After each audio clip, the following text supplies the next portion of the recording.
Supreme court ने बुधवार को संकेत दिया है वह तलाक ए हसन प्रथा को रद्द कर सकता है, जिसके तहत एक मुस्लिम पुरुष अपनी पत्नी को 3 महीने तक महीने में एक बार तलाक कहकर तलाक दे सकता है। 3 जजों की पीठ ने यह भी संकेत दिया है कि वह मामले को 5 जजों की पीठ को सौंपने की वांछनीयता पर विचार कर सकती है। पीठ ने संबंधित पक्षों से विचार के लिए उठने वाले संभावित व्यापक प्रश्नों के साथ नोट्स पेश करने को कहा है। इस मामले की अगली सुनवाई 26 तारीख को होगी, जहां सुप्रीम कोर्ट तलाक प्रथा की वैधता की जांच करेगा। द इकोनॉमिक टाइम्स के अनुसार पीठ ने कहा कि चूंकि यह प्रथा व्यापक रूप से समाज को प्रभावित करती है, इसलिए सुप्रीम कोर्ट को सुधारात्मक उपाय करने के लिए दखल देना पड़ सकता है। जस्टिस सूर्यकांत ने मौखिक रूप से कहा, इसमें व्यापक रूप से समाज शामिल है, कुछ सुधारात्मक उपाय करने होंगे। यदि घोर भेदभावपूर्ण प्रथाएं हैं तो न्यायालय को हस्तक्षेप करना होगा। जस्टिस सूर्यकांत ने आगे पूछा कि महिलाओं की गरिमा को प्रभावित करने वाली ऐसी प्रथा को सब समाज में कैसे जारी रहने दिया जा सकता है। जस्टिस ने मौखिक रूप से टिप्पणी की, यह कैसी बात है, आप 2025 में हैं, इसे कैसे बढ़ावा दे रहे हैं। हम जो भी सर्वोत्तम धार्मिक प्रथा अपनाते हैं, क्या आप यही अनुमति देते हैं? क्या इसी तरह एक महिला की गरिमा को बनाए रखा जा सकता है? क्या एक सभ्य समाज को इस तरह की प्रथा की अनुमति देनी चाहिए? दिल्ली के सीनियर एडवोकेट अनिल कुमार सिंह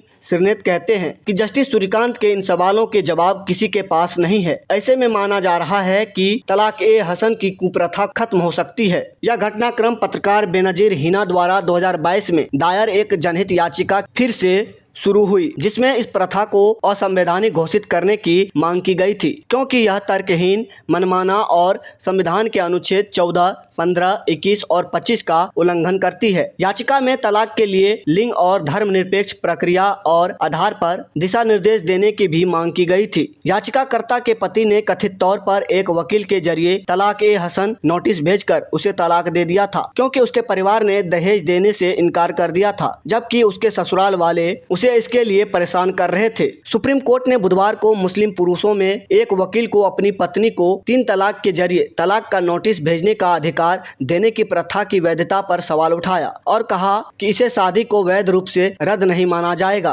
क्योंकि नोटिस पर पुरुष के हस्ताक्षर नहीं होते। तलाक ए हसन प्रक्रिया के तहत 3 तलाक के जरिए तलाक देने के मुस्लिम पुरुषों के एकतरफा अधिकार पर सवाल उठाने वाली एक टीवी पत्रकार याचिकाकर्ता की ओर से पेश होते हुए वरिष्ठ वकील रिजवान अहमद ने कहा, उनकी जिंदगी दांव पर है। उन्होंने दलील दी कि एक अवैध तलाक उन्हें बहुपतित्व जैसे स्थिति में धकेल सकता है। अदालत को बताया गया कि बेनजीर के पति पहले ही आगे बढ़ चुके हैं। उन्होंने दूसरी महिला से दोबारा शादी कर ली है और दूसरी शादी से उनका एक बच्चा भी है। बार एंड बेंच के अनुसार तलाक ए बिद्दत तत्काल 3 तलाक के विपरीत तलाक ए हसन में पति एक बार में 3 बार तलाक नहीं कहता, इसके बजाय वह लगातार 3 महीनों में एक बार तलाक कहता है। सुप्रीम कोर्ट ने 2017 में तलाक ए बिद्दत की प्रथा को असंवैधानिक करार देते हुए इसे रद्द कर दिया था। तलाक ए तफवीज मुस्लिम कानून में प्रत्यायोजित तलाक का एक रूप है, जिसमें पति अपनी पत्नी को तलाक का अधिकार सौंपता है, चाहे शादी के समय